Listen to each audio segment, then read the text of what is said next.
Donc c'est la production de voitures électriques d'un grand groupe. Alors en 2016, il y en a 52 000 et ça augmente de 5% en 2017. Puis après, ça augmente régulièrement de 5%. Donc déterminer le nombre de véhicules produits en 2017, 52 000, une augmentation de 5%, ça revient à multiplier par 1,05. On fait le calcul et on trouve 54 600. Ensuite, on modélise cette succession par une suite VN. Alors ensuite, V0, c'est par exemple en 2016, V1, c'est le nombre de véhicules en 2017, V2 en 2018, etc. Exprimer Vn plus 1 en fonction de Vn.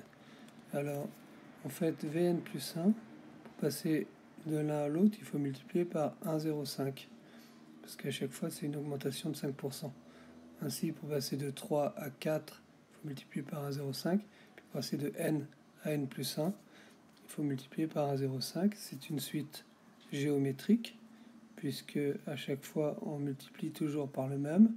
Pour passer de l'un au suivant. Arithmétique, il aurait fallu qu'on additionne par le même. On veut déterminer quand est-ce que la production aura doublé. Alors, étant donné qu'on est parti de 52 000, doublé, ça fera 104 000.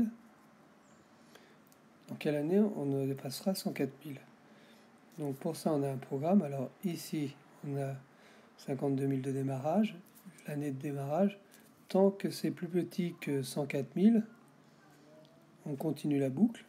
La boucle, à chaque fois, V prend une nouvelle valeur qui est augmentée de multipliée par 1,05. Et l'année, à chaque fois, est en addition d'augmenter de 1. Et à la fin, on affiche l'année où ça dépasse les 104 000.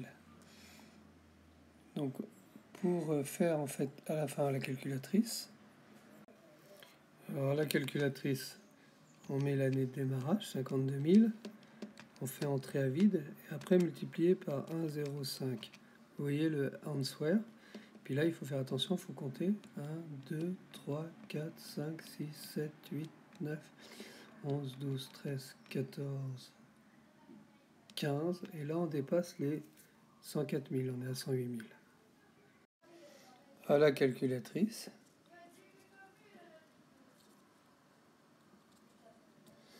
Donc N, c'est 15.